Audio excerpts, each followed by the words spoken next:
In 2013, a sarin gas attack occurred in a suburb of Damascus, Syria, killing hundreds of people, including women and children. The attack was widely attributed to the Syrian government led by President Bashar al-Assad.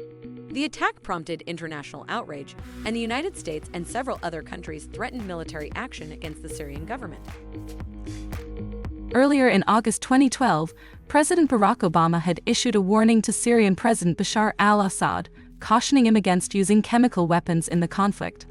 Obama stated that the use of such weapons would constitute a red line that, if crossed, would result in a significant response from the United States.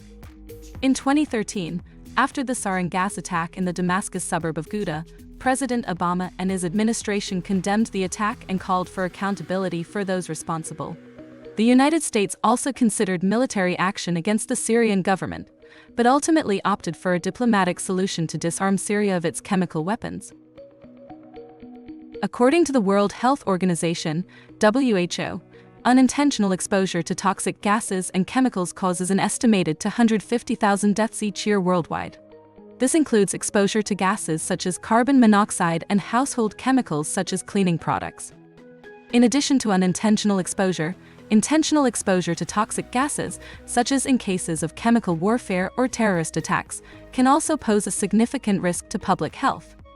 Overall, the prevalence of gas poisoning highlights the importance of taking measures to prevent exposure to toxic gases and chemicals and to be prepared to respond in case of a gas poisoning incident.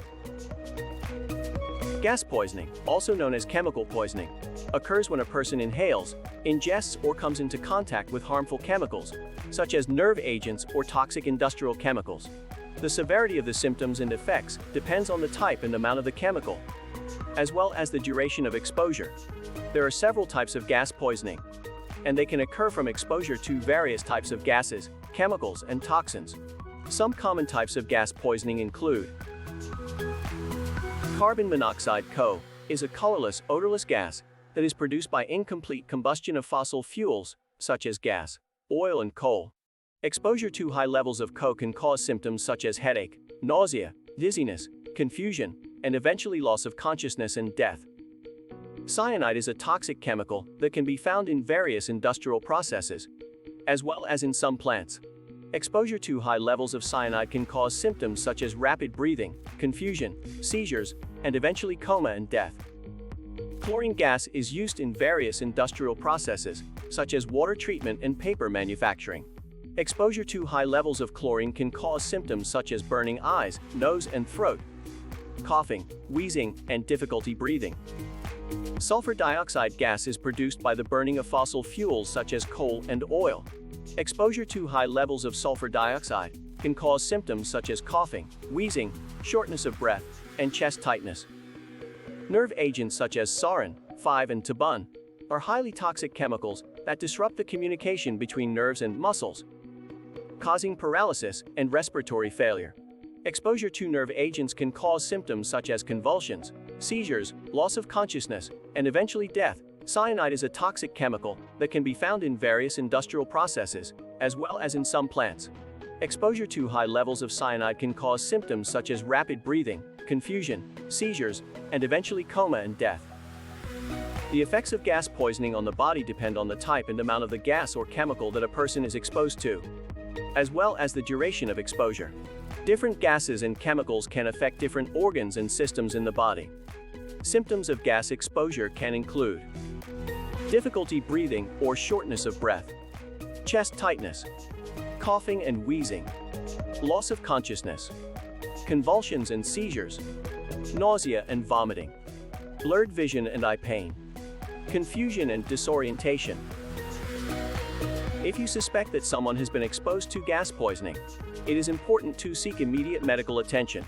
In the meantime, there are some first aid measures that can be taken to help minimize the effects of the exposure. If the person is still in the area where the gas exposure occurred, move them to an area with fresh air immediately. This can help prevent further exposure to the toxic gas. If the person's clothing is contaminated with the toxic gas, remove it as quickly as possible to prevent further exposure. If the person's skin is contaminated with the toxic gas, wash it with soap and water as quickly as possible to remove the chemical from the skin. If the person is showing any symptoms of gas poisoning, call emergency services immediately. Provide as much information as possible about the type of gas or chemical involved, the duration of exposure, and the symptoms that the person is experiencing. If the person is unconscious or having difficulty breathing, provide supportive care such as CPR or rescue breathing until emergency services arrive. It is important to remember that gas poisoning can be very dangerous, and immediate medical attention is necessary in case of exposure. These first aid measures can help minimize the effects of exposure, but they are not a substitute for medical treatment. Preventing gas poisoning requires taking several precautions to avoid exposure to toxic gases and chemicals. Some measures that can help prevent gas poisoning include: make sure that all enclosed spaces, such as homes, workplaces, and vehicles, are properly ventilated to prevent the buildup of toxic gases. Ensure that gas appliances such as stoves, water heaters, and furnaces are properly installed, maintained, and ventilated to prevent leaks and the buildup of toxic gases. Install carbon monoxide detectors in homes and workplaces to alert you to the presence of carbon monoxide. Always handle chemicals and toxic substances according to the manufacturer's instructions and wear protective clothing and equipment if necessary. Educate yourself and others on the dangers of toxic gases and chemicals, and receive training on how to safely handle and respond to gas poisoning incidents. Smoking indoors can lead to the buildup of toxic gases, especially if ventilation is poor. It is best to smoke outdoors or in well-ventilated areas.